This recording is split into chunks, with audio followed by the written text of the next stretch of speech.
Arizona, Tucson has stepped into the public realm and redefined the public as us.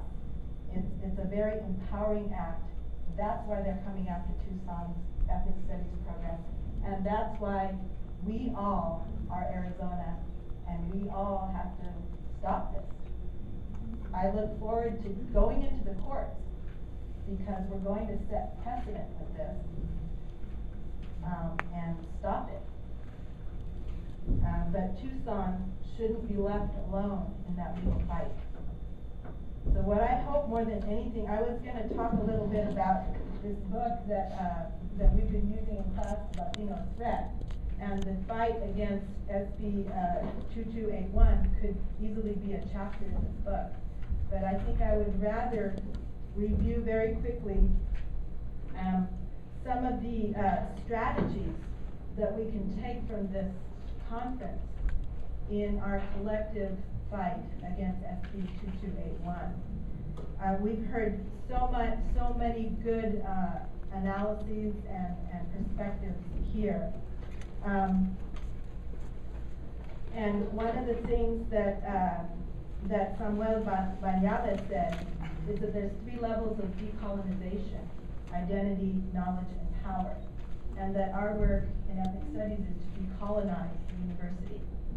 And sometimes it's hard to imagine, how do you get started on your work of decolonizing the university? Well, one clear step is that we need to take SB 2281 to the courts and fight it and get it declared unconstitutional. That is the way, that is kind of the strategy and the tactic for decolonizing the university, as we heard from Samuel Bañales. Manuel de Jesus Hernandez, he did us the great favor of introducing us to some of the main characters in the struggle and some of the actual legislation and processes that we're looking at here in Arizona. And let's see, there's been so many things. Wayne Wong said that our goal, he appeared in the documentary, he said that our goal is not only to promote ethnic studies, but to train doctors, professionals, and community leaders. And this is something that's being threatened right now in other ethnic studies programs by the budget cuts. At San Francisco State, they're not allowing students to declare double majors, which has been, if you have a certain number of units. So we have to take a close look at how the budget cuts are manifesting themselves. And Nelson Maldonado Torres said that we need to take this moment and really dream big, because if we're going to be participating in a paradigm shift, in a restructuring of some kind, we need to dream big and make fundamental changes. And I think that we should look at the budget cuts that are going on right now and dream really big. Because if we're looking at a restructured university after the budget cuts, we always think about this time after the budget cuts, there's going to be some fundamental changes that are already implemented. And we are never going to get that back.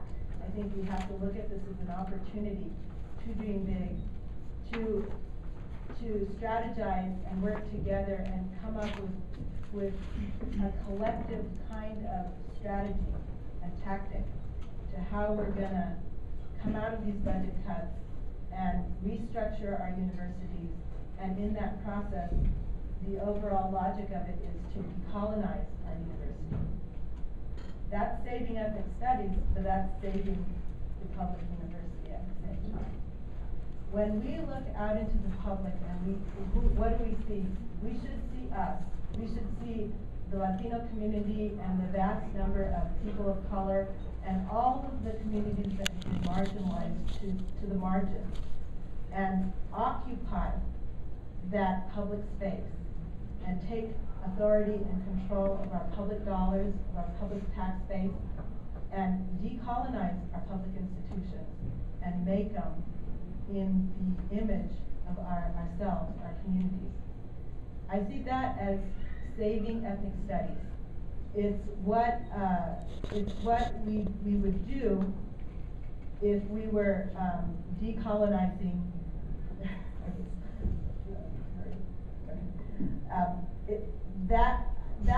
That's our task that I take away from this conference. And I'd like to thank Roberto Rodriguez and all of the organizers of this conference for bringing us together and giving us this time and this opportunity to really sit down and think about this in a collective way. And I hope that it doesn't end when we all go home. Thank you.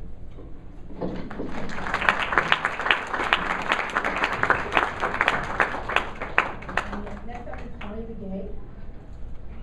And after Tommy's presentation, we'll have some time for questions, right?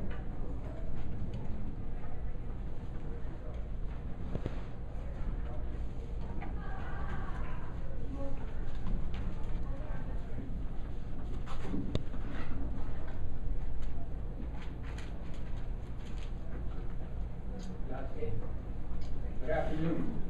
It's nice to see all of you, and it's an honor to be here. I really want to thank the organizers of this event. I think it's critical at this time to realize or look underneath the surface of what is being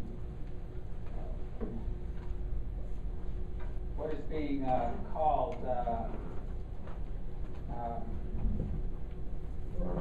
correcting illegal immigration and also banishing ethnic studies programs under the context or under the disguise of keeping a homogenized America or majority.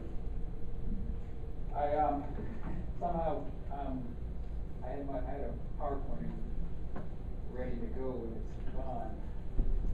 It's not there anymore. Yeah, I got it.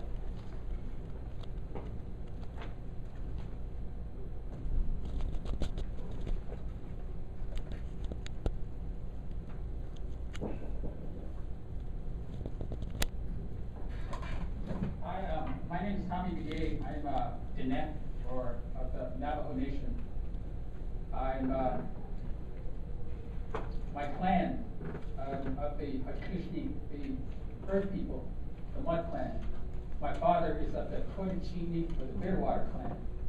And it's important to me, and it's important to us to understand our identity. And in order to understand identity, there's a historical component. There's a developmental component. And since I was a boy, I've been to boarding school. I have witnessed and lived in a dysfunctional place as a result of trauma, as a result of a historical trauma. At the same time, I'm blessed with being exposed to a way of life that focuses on harmony and balance and peace. And what we've come to know collectively through efforts like this as being a warrior of the earth, a warrior of the universe. And that's what really brings us together.